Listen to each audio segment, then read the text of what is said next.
이 길을 개척해 놓았습니다.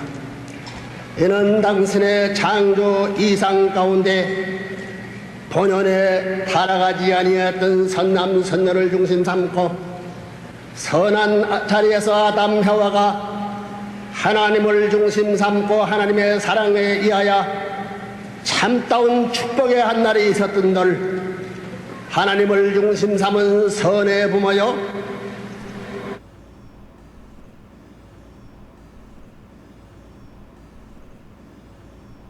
My name is Abigail, or Abby Sayre. Have you ever stolen anything? I've definitely stolen things. Do you want to talk about what you've stolen? Sure. I mean, just like silly, I think there was a time when I was much younger when I sort of got a thrill out of like stealing things at convenience stores, like lipstick or stuff like that. I guess it's hard to say. It was like a long process of leaving, but by the time I was probably 24, I was like out and not looking back.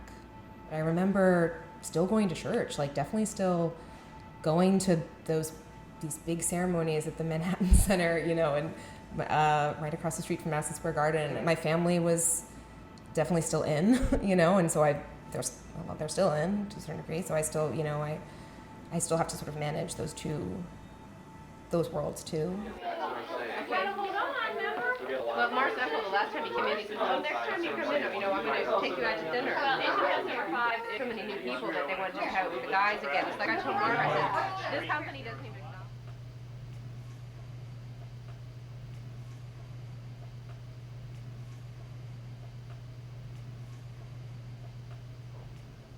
What is your name?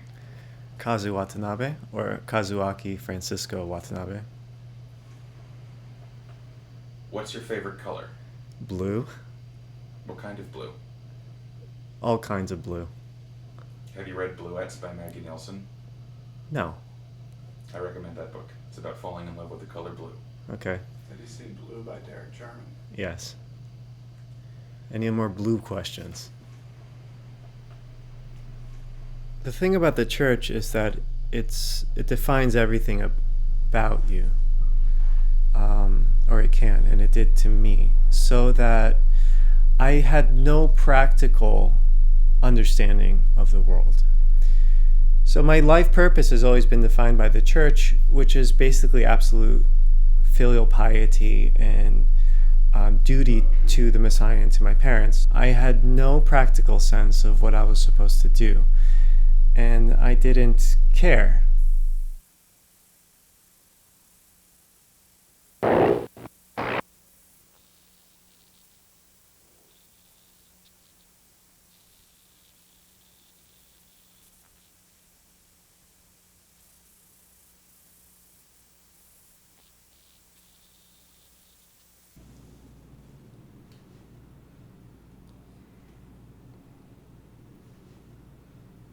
What is your name? My name is Mitchell Ildo Henkin. Good memories would almost always probably take place in Maine. My grandparents had a cabin on Rangeley Lake. They owned like a good portion of the lake, so there was I went there probably between the ages of, I don't know, as far back as I can remember, whatever age that was, to probably 11 or 10 or 11 when my grandparents sold it.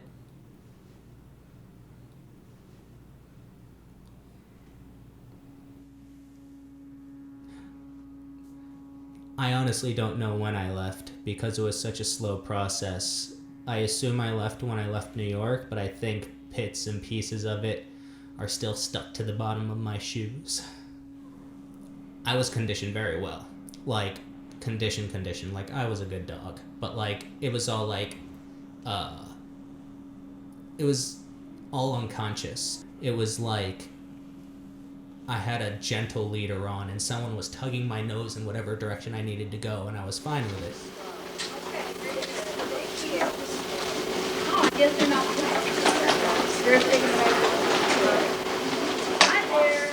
Reverend Moon started his church in the 1950s in Korea, and then the doctrine of the church as I was taught is that my parents, were fallen people.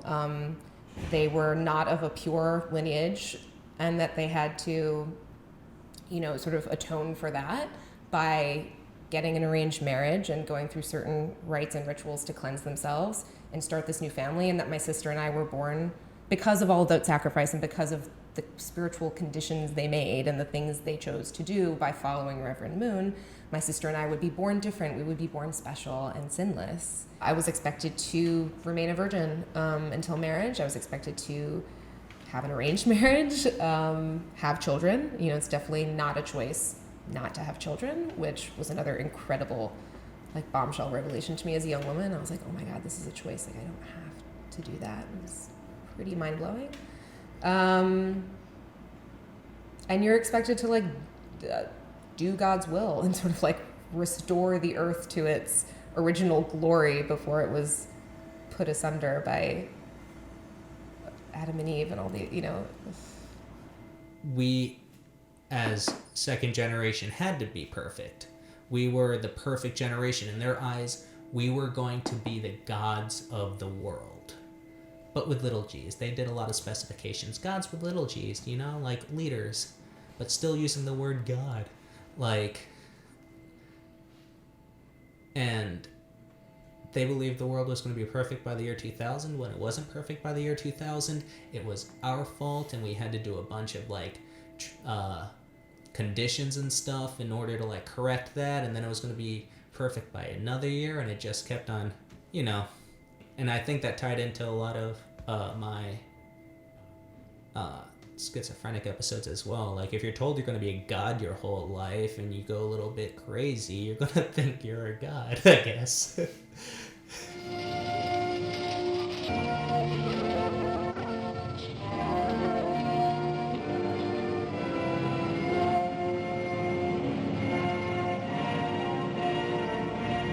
I just remember feeling really, really sad a lot of the time. Whether you're sad about the fact that you've broken God's heart and you've done, you've sinned and you've done something so awful that it's caused pain, or whether you're sad that you feel like the church, I'm sure I felt at some time that the church wasn't living up to its ideals, so I was sad about that. And probably in time I was also just really deep, I don't know, I remember the last time that I really truly believed was when I got my heart completely broken. So I just remember feeling like I'm tired of feeling this way. But I definitely still believed at that point, so I just knew I was tired. The most significant event or moment that I can at least symbolically point to for that kind of break between old and new is probably my divorce, which was a marriage arranged through the church, and which lasted several years after already leaving the church ideologically or in any practical sense, except that I have this relationship that lasted only or existed only because of the church. I got matched, and I realized over the course of that matching, it's just I am terrified of this person. I think I really like them. I might even love them. I don't know. I shielded myself from feeling everything because I was not allowed to feel that before. I felt more pressure from the community, I think, to go through with that than my parents. My parents were pretty patient with me. And I think to their credit, I grew up in a house where education was the expectation. It was expected that I would go to college and it was perfectly acceptable for me to do that first and to wait, for matters of matrimony and all these things. And I really think that is a huge deal. Not everyone got those opportunities. I know other people were pushed into fundraising or to get married really, really young. I know people that were matched at 18. So I never had that pressure necessarily from my parents, but they did hint. They were sort of let us know when you're ready to find your special someone. And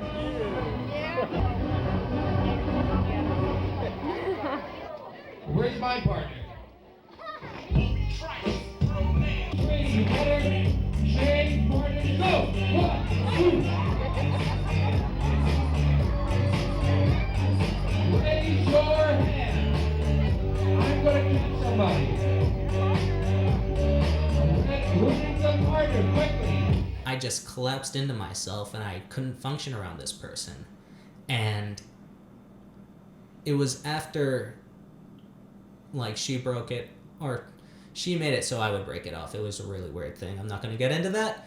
But it was after that stopped working out that I I think I had it. I realized that I was ruined.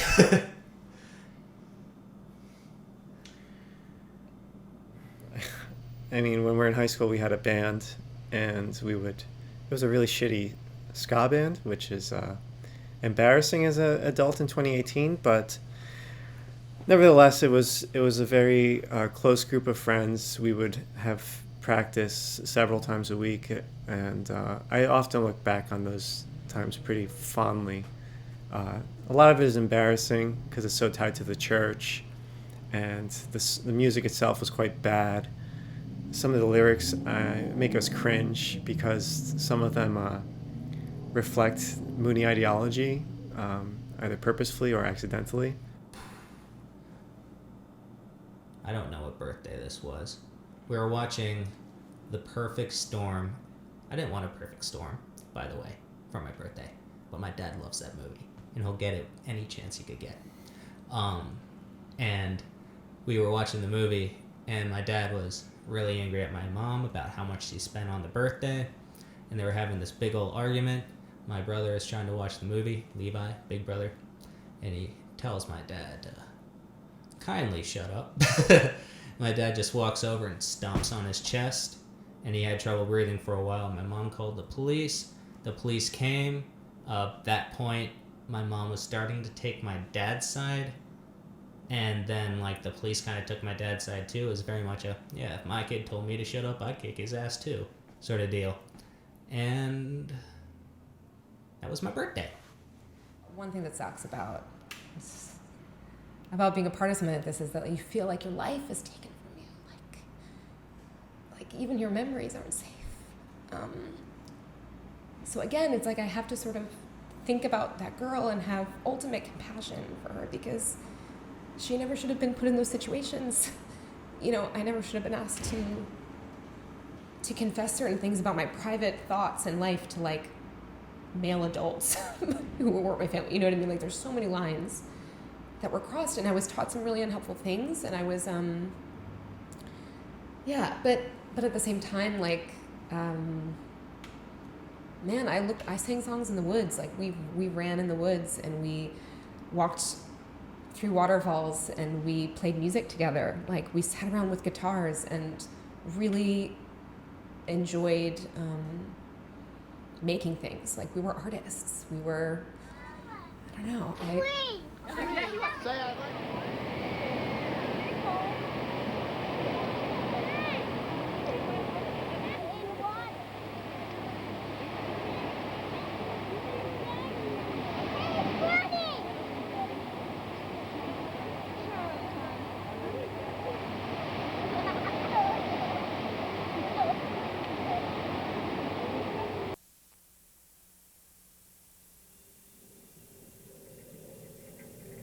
So I feel like I have a degree of wisdom, but also an extreme naivety, both existing within me at the same time. Not everyone can say they were married for 6 years and divorced before they were 30. The flip side of that is now in my late 20s as a divorcee who's only had one relationship in his life, one romantic sexual relationship in his life, complete naivety and not knowing how anything works in terms of dating, in terms of romantic love, in terms of sex.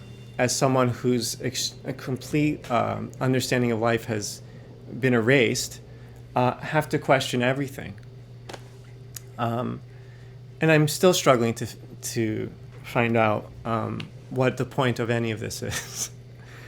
definitely lost this sort of like thing that I could tap back into, where people have known me since I was 5 years old, like adults in my life, you know, that have helped raise me, and experiences that I had with people. I chose to close the door on all that, and I chose to remove myself. It was pretty scary. Like, freedom is terrifying, right? Like, it's scary to like realize like, oh, I'm alone in the world.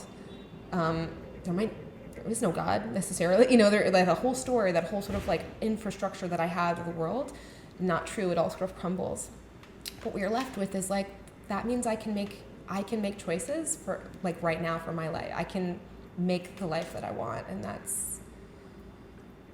and it can be messy and beautiful and full of contradictions and not clean and not pure and you know, there's no sort of like utopia that I'm hoping for. I'm still trying to find a place something to fill that God hole. Like, I found me, and me is great, and it is big, and a lot of the time it does feel fulfilling, but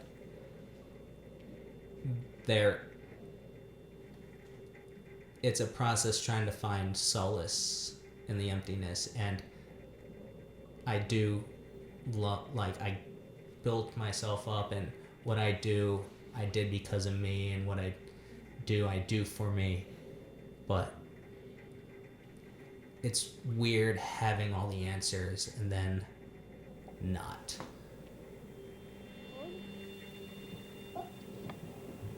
Oh, Eric. Okay, it's not time to cut it, okay? Hey, lick that knife. Mom.